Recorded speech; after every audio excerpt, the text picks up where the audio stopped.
নমস্কার বন্ধুরা, কেমন আছেন সকলে? আজ আমি উপস্থিত হয়েছি আরও একটি অডিও ক্লাস নিয়ে। এটি West Bengal SLST geography interview সম্পর্কিত। আজকে যে টপিকটি নিয়ে আমরা আলোচনা করব, ম্যাপ প্রজেকশন। আমি একটি কথা আপনাদের বলতে চাই, আপনারা যদি ডেমো ক্লাসটি খুব ভালো করে প্রিপেয়ার করেন আর ডেমো রিলেটেড যত প্রশ্ন আর তার সাথে প্র্যাকটিক্যাল জিওগ্রাফি, কারণ এমন একটি মানুষও থাকবেন না, মানে এমন একজনও ক্যান্ডিডেট থাকবেন না যাকে কিন্তু এই প্র্যাকটিক্যাল জিওগ্রাফি থেকে কোয়েশ্চেন করা হবে না, বিশেষ করে ম্যাপ প্রজেকশন থেকে। মানে অনিবার্যভাবে একটি দুটি কোয়েশ্চেন আপনি এখান থেকে পেয়েই যাবেন। তো আমি বলবো খুব ভালো করে ডেমো ক্লাসটি প্রিপেয়ার করতে, আর তার সাথে সাথে অবশ্যই সম্পূর্ণ প্র্যাকটিক্যাল জিওগ্রাফিটা খুব ভালো করে পড়ে যেতে। তো চলুন শুরু করা যাক। আজকে আমরা ম্যাপ প্রজেকশন এই টপিকটি বেছে নিয়েছি। আচ্ছা, প্রথম প্রশ্ন যদি এভাবে করা হয়ে থাকে যে ম্যাপ প্রজেকশন বা মানচিত্র অভিক্ষেপ বলতে কি বোঝেন, আমরা এইভাবে উত্তরটি দিতে পারি যে গোলকাকৃতি পৃথিবীর অক্ষাংশ এবং দ্রাঘিমাংশ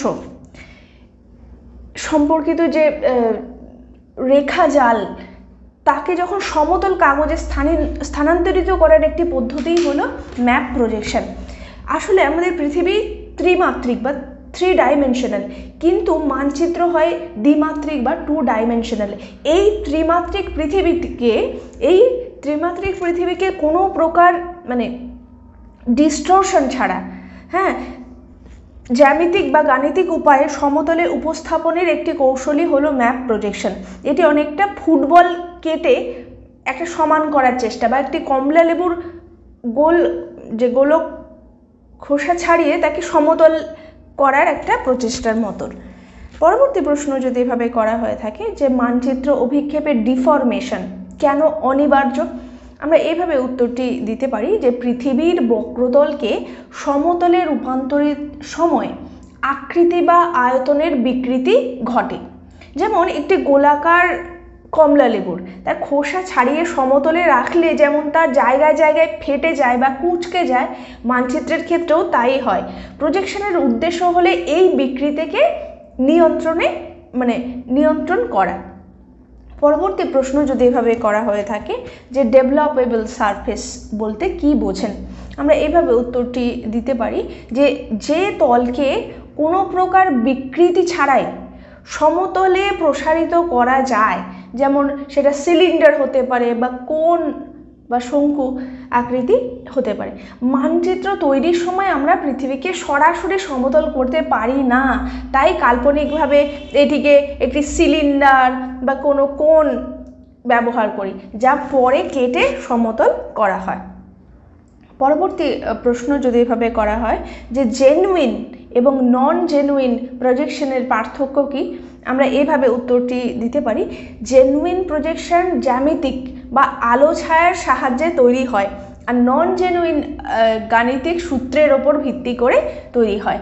অধিকাংশ মানচিত্র যেমন মার্কেটার গাণিতিক বা নন জেনুইন পদ্ধতিতে তৈরি হয়, যাতে নির্দিষ্ট কোনো ধর্ম যেমন দিক বা ক্ষেত্রফল, কোনো একটি নির্দিষ্ট ধর্ম কিন্তু সঠিকভাবে বজায় রাখা যায় এই গাণিতিক পদ্ধতি বা নন জেনুইন পদ্ধতির মাধ্যমে। পরবর্তী প্রশ্ন যদি এভাবে করা হয়ে থাকে যে মানচিত্রের স্কেল ফ্যাক্টর কেন গুরুত্বপূর্ণ, আমরা এভাবে উত্তরটি দিতে পারি যে মানচিত্রের কোনো নির্দিষ্ট বিন্দুর স্কেল এবং মূল গোলক বা রিডিউসড আর্থ তার স্কেলের যে অনুপাত, তাকেই বলা হয় স্কেল ফ্যাক্টর। যেমন স্ট্যান্ডার্ড প্যারালাল বরাবর স্কেল সবসময় কিন্তু 1 থাকে। এই স্কেল ফ্যাক্টর থেকেই বোঝা যায় যে মানচিত্রের কোন অংশে বিকৃতি কতটা কম বা কতটা বেশি। পরবর্তী প্রশ্ন যদি এভাবে করা হয়ে থাকে যে অর্থোমরফিক প্রজেকশন কি, আমরা এইভাবে উত্তরটি দিতে পারি যে অভিক্ষেপে কোনো ছোট এলাকার আকৃতি, মরফোলজি জানি আমরা, যে ভূপ্রকৃতি বা ভূমির আকৃতি, এখানেও অর্থোমরফিক মানে এক্ষেত্রে আকৃতিটা ঠিক থাকে, আকৃতি এবং কোণ বজায় থাকে।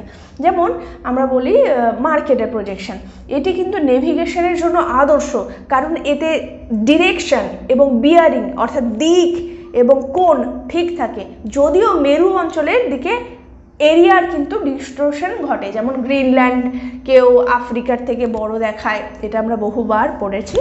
এরকম পরবর্তী প্রশ্ন যদি এভাবে করা হয়ে থাকে যে ইকুয়াল এরিয়া প্রজেকশন কোথায় ব্যবহৃত হয়, আমরা এইভাবে উত্তরটি দিতে পারি, যেখানে মানচিত্রের প্রতিটি অংশের ক্ষেত্রফল পৃথিবীর প্রকৃত ক্ষেত্রফলের সমানুপাতিক হয়। এটি মূলত ডিস্ট্রিবিউশন ম্যাপ বা বন্টন মানচিত্র, যেমন জনসংখ্যা বা শস্য বন্টন, এগুলি দেখানোর জন্য অপরিহার্য। মোলওয়াইড প্রজেকশন কিন্তু এর একটি ভালো উদাহরণ। তাহলে মোলওয়াইড প্রজেকশনের ক্ষেত্রে কিন্তু আমাদের কি বজায় থাকছে, এরিয়া, ইকুয়াল এরিয়া একটি প্রজেকশন। আর মার্কেটের ঠিক এর উল্টো, মার্কেটের আকৃতি ঠিক থাকে বা শেপ ঠিক থাকে, কিন্তু এরিয়ার ডিস্টরশন ঘটে বিশেষত মেরু অঞ্চলের দিকে। পরবর্তী প্রশ্ন যদি এভাবে করা হয় যে সিলিন্ড্রিক্যাল ইকুয়াল এরিয়া প্রজেকশন এর বৈশিষ্ট্য কি, আমরা এইভাবে উত্তরটি দিতে পারি যে এটি অক্ষরেখা এবং দ্রাঘিমা রেখাগুলি সরল রেখায় একে অপরকে লম্বভাবে ছেদ করে।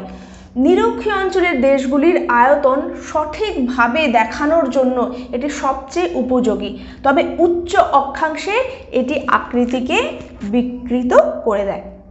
পরবর্তী প্রশ্ন যদি এভাবে করা হয়ে থাকে যে মার্কেটের প্রজেকশন কেন নাবিকদের কাছে জনপ্রিয়, আমরা এইভাবে উত্তরটি দিতে পারি, এটি একটি সিলিন্ড্রিক্যাল অর্থমরফিক প্রজেকশন। মরফিক মানে কি বলেছি, আকৃতি। অর্থমরফিক প্রজেকশন যেখানে একটি লোক্সোড্রোম লাইন, এই লোক্সোড্রোম লাইনকে একটি সরল রেখা হিসাবে দেখানো যায়। নাবিকরা যখন মানচিত্রে একটি নির্দিষ্ট কোণে কোনো একটা সরল রেখা টানছেন, সেটি পৃথিবীতেও একই কম্পাসকে নির্দেশ করে। এই যে স্থির দিক বজায় রাখার সুবিধার জন্যই এই মার্কেটের প্রজেকশন নাবিকদের কাছে এতটাই জনপ্রিয়। পরবর্তী প্রশ্ন যদি এইভাবে করা হয়ে থাকে যে কনিক্যাল প্রজেকশনের ক্ষেত্রে কেন স্ট্যান্ডার্ড প্যারালাল নেওয়া হয়, আমরা এইভাবে উত্তরটি দিতে পারি যে কারণ এই যে কোণ বা শঙ্কুটি গোলককে একটি নির্দিষ্ট অক্ষরেখাতেই কেবলমাত্র স্পর্শ করে। ওই নির্দিষ্ট অক্ষরেখা বা স্ট্যান্ডার্ড প্যারালাল বরাবর কোনো রকম বিকৃতি থাকে না। তাই মধ্য অক্ষাংশের দেশ যেমন ইউরোপ বা রাশিয়া, এগুলির মানচিত্রের ক্ষেত্রে কিন্তু এই conical projection with one standard parallel এটা ব্যবহৃত হয়ে থাকে। পরবর্তী প্রশ্ন যদি এভাবে করা হয়ে থাকে যে পলিকনিক প্রজেকশন অন্যান্য কনিক্যাল প্রজেকশনের চেয়ে কেন উন্নত, অনেক বেশি ডেভেলপড পলিকনিক প্রজেকশনকে বলা হয়ে থাকে কেন, আমরা এইভাবে উত্তরটি দিতে পারি, এতে প্রতিটি অক্ষরেখাকে স্ট্যান্ডার্ড প্যারালাল হিসাবে ধরা হয়, এতে বিকৃতি অনেক কম হয়। সাধারণত টোপোগ্রাফিক্যাল ম্যাপ বা বড় স্কেলের মানচিত্র তৈরিতে এটি ব্যবহৃত হয়। পরবর্তী প্রশ্ন যদি এভাবে করা হয় থাকে জেনিথাল বা সমবিন্দু প্রজেকশন কি, আমরা এইভাবে উত্তরটি দিতে পারি, যখন সমতল কাগজটি পৃথিবীর কোনো একটি বিন্দুকে, সাধারণত মেরু, বিন্দু বলতে এখানে মেরুকেই বোঝানো হচ্ছে, সাধারণত যখন কোনো কি হচ্ছে একটা সমতল কাগজকে আমি যদি একটা গোলকের ওপর রাখি, একটা নির্দিষ্ট বিন্দুতেই টাচ করছে, একেই আমরা কি বলছি, জেনিথাল বা সমবিন্দু অভিক্ষেপ। মেরু অঞ্চলের একটা নিখুঁত মানচিত্র বা বিমানের রুট দেখানোর জন্য এই জেনিথাল প্রজেকশন ব্যবহৃত হয়। এতে একটি নির্দিষ্ট বিন্দু থেকে দূরত্ব এবং দিক সঠিক থাকে, একটি নির্দিষ্ট বিন্দু থেকে, যেমন মেরু থেকে। পরবর্তী প্রশ্ন যদি এভাবে করা হয়ে থাকে যে নমনিক প্রজেকশনকে কেন গ্রেট সার্কেল সরলরেখায় দেখা যায়, এবার নমনিক প্রজেকশনে কেন গ্রেট সার্কেলকে সরল রেখায়, সার্কেল মানে আমরা বৃত্ত জানি, কিন্তু কেন নমনিক প্রজেকশনে এই গ্রেট সার্কেলকে সরল রেখায় দেখানো যায়। পরবর্তী প্রশ্ন উত্তরটি আমরা এইভাবে দিতে পারি যে কারণ এতে এর যে আলোর উৎস, এর আলোর উৎস থাকে পৃথিবীর কেন্দ্রবিন্দুতে। দীর্ঘ দূরত্বের বিমান চলাচলের একটা সংক্ষিপ্ত পথ খুঁজে পেতে যখন বিমান চলাচল করে আকাশে, তারা কিন্তু এই যে গ্রেট সার্কেল বরাবর, এই সরলরেখা বরাবর পথ খুঁজে পেতে, শর্টেস্ট রুট খুঁজে পেতে এই নমনিক প্রজেকশনটি ব্যবহৃত হয়ে থাকে। পরবর্তী প্রশ্ন যদি এভাবে করা হয়ে থাকে, স্টিরিওগ্রাফিক প্রজেকশনের ক্ষেত্রে আলোর উৎস কোথায় থাকে? আমরা এইভাবে উত্তরটি দিতে পারি যে স্পর্শবিন্দুর ঠিক বিপরীত মেরুতে বা পরিধিতে এই স্টিরিওগ্রাফিক প্রজেকশনে আলোর উৎস থাকে। এটি মূলত নক্ষত্রমণ্ডলীয় মানচিত্র বা কোনো বড় মহাদেশীয় অঞ্চলের আকৃতি দেখানোর জন্য ব্যবহৃত হয়। এটিও কিন্তু এক প্রকার অর্থোমরফিক প্রজেকশন বা সম আকৃতি প্রজেকশন, এই স্টিরিওগ্রাফিক প্রজেকশন। পরবর্তী প্রশ্ন যদি এভাবে করা হয়ে থাকে যে অর্থোগ্রাফিক প্রজেকশনকে কেন বাস্তবসম্মত মনে করা হয়? আমরা এইভাবে উত্তরটি দিতে পারি যে এর আলোর উৎস থাকে অসীম দূরত্বে, ইনফাইনাইট ডিস্ট্যান্সে থাকছে অর্থোগ্রাফিক প্রজেকশনের ক্ষেত্রে, যে আলোর উৎস বা লাইট সোর্সকে, এবং আলোক রশ্মিগুলো কীভাবে প্যারালালি বা সমান্তরালি প্রবাহিত হচ্ছে। দূর থেকে পৃথিবীকে দেখলে আমরা দেখি একটা সুন্দর পৃথিবীর ছবি দেখা যাচ্ছে, মহাকাশে তোলা পৃথিবীর ছবি, এইগুলো মূলত এই অর্থোগ্রাফিক প্রজেকশনের মাধ্যমেই তোলা হয়ে থাকে। এই দূর থেকে পৃথিবীকে দেখলে বা মহাকাশ থেকে যে তোলা ছবির মতো এটি দেখায়, তবে এতে প্রান্তের দিকে বিকৃতি কিন্তু খুব বেশি হয়। পরবর্তী প্রশ্ন যদি এভাবে করা হয়ে থাকে, সিনুসয়েডাল প্রজেকশন কোন ধরনের দেশের জন্য উপযুক্ত? আমরা এইভাবে উত্তরটি দিতে পারি, এটি একটি নন জেনুইন ইকুয়াল এরিয়া প্রজেকশন। নন জেনুইন মানে আমরা কোনটা বলেছি? মার্কেটের লাইক, যেমন যেগুলো গাণিতিক সূত্রের মাধ্যমে প্রকাশ করা হয়। সিনুসয়েডাল এরকম একটি নন জেনুইন ইকুয়াল এরিয়া প্রজেকশন। আফ্রিকার মতো মহাদেশ যা নিরক্ষরেখা থেকে উত্তর ও দক্ষিণে দীর্ঘভাবে বিস্তৃত, তাদের বন্টন মানচিত্র দেখানোর জন্য এটি সবচেয়ে আদর্শ। পরবর্তী প্রশ্ন যদি এভাবে করা হয়ে থাকে যে রেডিয়াস অফ দি আর্থ বা গোলকের ব্যাসার্ধ ম্যাপ প্রজেকশনে কেন গুরুত্বপূর্ণ? আমরা এইভাবে উত্তরটি দিতে পারি যে মানচিত্রের স্কেল বা যে আরএফ, মানচিত্রের স্কেল বা আর বা রেডিয়াস, এটি নির্ধারণের একটি প্রাথমিক ভিত্তি। প্রকৃত পৃথিবীর যে ব্যাসার্ধ সেটা আমরা কত জানি? 6300 সামথিং, মানে 6400 কিলোমিটার। একে স্কেল অনুযায়ী ছোট করে একটা রিডিউসড আর্থ পাওয়া যায়, তার উপর ভিত্তি করেই কিন্তু এই অক্ষাংশ, দ্রাঘিমাংশ বা এই যে রেখাজাল বা গ্র্যাটিকুল, এগুলি মূলত তৈরি হয়ে থাকে। পরবর্তী প্রশ্ন যদি এইভাবে করা হয়ে থাকে, গ্র্যাটিকুল বলতে আপনি কি বোঝেন? আমরা এইভাবে উত্তরটি দিতে পারি যে মানচিত্রের ওপর অঙ্কিত অক্ষাংশ এবং দ্রাঘিমাংশ রেখার জালিকা, তাকেই বলা হয়ে থাকে গ্র্যাটিকুল। এটি মূলত পৃথিবীর কোনো স্থানের অবস্থান নির্ণয়ের জন্য ব্যবহৃত হয়ে থাকে। প্রজেকশনের মাধ্যমে এই জালিকাটিকেই কি করা হচ্ছে? সমতলে স্থাপন করা হয়। পরবর্তী প্রশ্ন যদি এভাবে করা হয়ে থাকে, মানচিত্র অভিক্ষেপ নির্বাচনে কোন তিনটি বিষয় প্রধান? আমরা এইভাবে উত্তরটি দিতে পারি যে এরিয়া বা আয়তন, আকৃতি বা শেপ, এবং দিক বা ডিরেকশন। কোনো প্রজেকশনেই কিন্তু এই তিনটি একসাথে নির্ভুল রাখা সম্ভব নয়।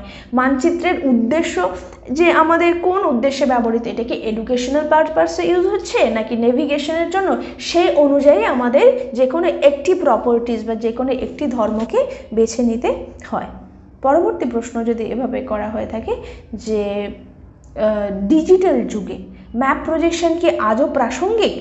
আমরা এইভাবে উত্তরটি দিতে পারি, হ্যাঁ, কারণ জিআইএস এবং জিপিএস এই ডেটা দেখানোর জন্য নির্দিষ্ট প্রজেকশন ছাড়া মানচিত্র তৈরি অসম্ভব। যদি আমরা গুগল ম্যাপস ব্যবহার করি, অর্থাৎ কম্পিউটার বা স্মার্টফোনে আমরা যেটা দেখছি তার পেছনেও কিন্তু একটা গাণিতিক প্রজেকশন কাজ করছে। এটি ভূগোলের একটি চিরস্থায়ী ভিত্তি। বন্ধুরা, আজকের আলোচনা আমরা এখানেই শেষ করছি। পরবর্তী অডিও ক্লাস নিয়ে খুব শীঘ্রই হাজির হচ্ছে। ধন্যবাদ।